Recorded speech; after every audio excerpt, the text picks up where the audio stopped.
Hello అండి. ఈరోజు recipe వచ్చేసి వడియాల పులుసు. ఈ వడియాల పులుసు అందరికీ రాదండి. ఇది ఆంధ్రాలో కృష్ణా జిల్లా వాళ్ళే స్పెషల్గా తింటారు. తెలంగాణ వాళ్ళ ఈ కూర గురించి అసలు తెలియదు. వాళ్ళు వీడియో పెట్టమని అడిగారు. భార్గవి నీకోసమే ఈ వీడియో. ముందైతే వడియాలు కొన్ని తీసుకున్నానండి. దాని తగ్గట్టే 4 ఉల్లిపాయలు, 2 పచ్చిమిర్చి తీసుకొని కొంచెం చింతపండు నానబెట్టుకోవాలి. ఈ వడియాలు కూరకి వడియాలు ఉల్లిపాయలు సమానంగా ఉండాలి.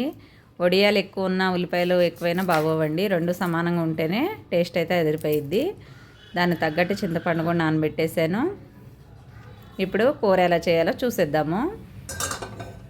ఆయిల్ అయితే కొంచెం ఎక్కువ వేసుకున్నానండి, ఎందుకంటే వడియాలు వేగాలి కదా, కొంచెం ఎక్కువగానే వేసేసుకోండి. ఇవి ఫస్ట్ అయితే బాగా వేయించుకోవాలండి. గోల్డెన్ కలర్ వచ్చేంత వరకు వేగనివ్వాలి. నేనైతే కొంచెం పెద్ద సైజు పెట్టుకుంటాను వడియాలు. ఇవి ఇక్కడ వాళ్ళు పెట్టారు కానీ కూర చేయడం తెలియదని చెప్పేసి నాకే పంపించారు. నేను మళ్ళీ కూర చేసి చూపిస్తున్నానండి. ఈ వడియాలన్నీ ఒక ప్లేట్లో పక్కకు తీసేసుకోవాలి. పెళ్ళిళ్ళప్పుడు కూడా మాకు ఇలా వడియాలు పెట్టేసేసి పెళ్ళి బంతుల మీద కూడా వేసుకుంటాము.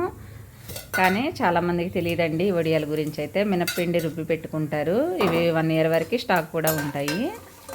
ఇప్పుడు పోపు గింజలు, జీలకర్ర అన్నీ వేసేసాను. ఇవైతే వేగిపోయిన తర్వాత ఉల్లిపాయలు, పచ్చిమిర్చి, కరివేపాకు కూడా వేసుకోవాలి. ఈ ఉల్లిపాయ పులుసు కూడా థిక్గా ఉండాలండి. మరి పల్చగా ఉంటే టేస్ట్ బాగోదు. పులుపు తినేవాళ్ళు కొంచెం పులుపు ఎక్కువ వేసుకోవచ్చు. మాకు ఎక్కువ పులుపు నచ్చదు అనుకునే వాళ్ళు కొంచెం తగ్గించైనా వేసుకోండి. ఇవి ఒక 10 నిమిషాలు మగ్గిన తర్వాత పసుపు అలాగే ఉప్పు కూడా వేసేసుకోవాలి. ఈ కూర చేయటం కూడా చాలా ఈజీ అండి. కాకపోతే ఇది రోటీకి అయితే సెట్ కాదు, ఓన్లీ రైస్లోకే బాగుంటుంది కర్రీ. పసుపు ఉప్పు వేసిన తర్వాత ఒక 10 నిమిషాలు మళ్ళీ మగ్గనివ్వాలి. కొంచెం పెద్ద సైజు వడియాలు పెట్టుకుంటే ఇంకా బాగుంటాయండి. మనం తినేటప్పుడు చక్కగా ఉంటాయి వడియాలు తినడానికి కూడాను. ఇవి మా ఫ్రెండ్ ఇచ్చింది కాబట్టి చిన్న సైజు పెట్టింది. ఇవి మొత్తం వేగిపోయిన తర్వాత వడియాలు వేసేసుకుంటున్నాను.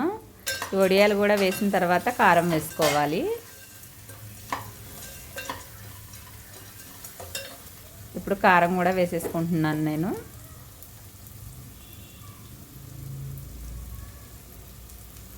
కారం కూడా వేసుకున్న తర్వాత ఒక 5-10 నిమిషాలు అయితే మంట మీడియంలో పెట్టేసి మగ్గనివ్వాలండి. తర్వాత మనం ముందే చింతపండు నానబెట్టుకున్నాం కదా, అవి మొత్తం గుజ్జు కూడా రెడీ చేసుకోవాలి.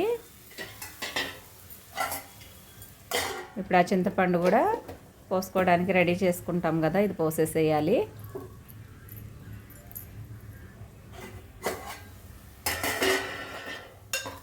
ఒకసారి కలిపేసేసి ఈ పులుపు అయితే వేసుకుంటున్నాను.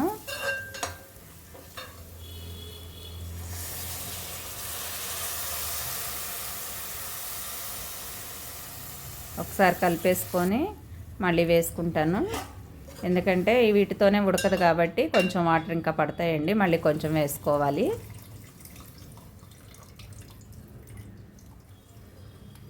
దీనికి బెల్లం కూడా వేసుకోమండి మేమైతే, ఎందుకంటే ఇది పుల్లగా తింటేనే వడియాల కూర టేస్ట్ బాగుంటుంది. ఇప్పుడు మూత పెట్టేసి మంచిగా వడియాలు ఉడికే వరకు ఉడకనివ్వాలి.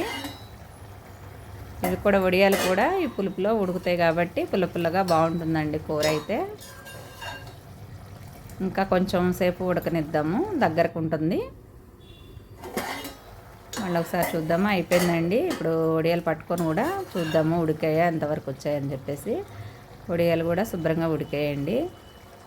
మరి మెత్తగా కాదండి, కొంచెం మనకి చేతితో పట్టుకుంటే మెత్తగా తగులుతాయి, అప్పుడు తెలుస్తుంది.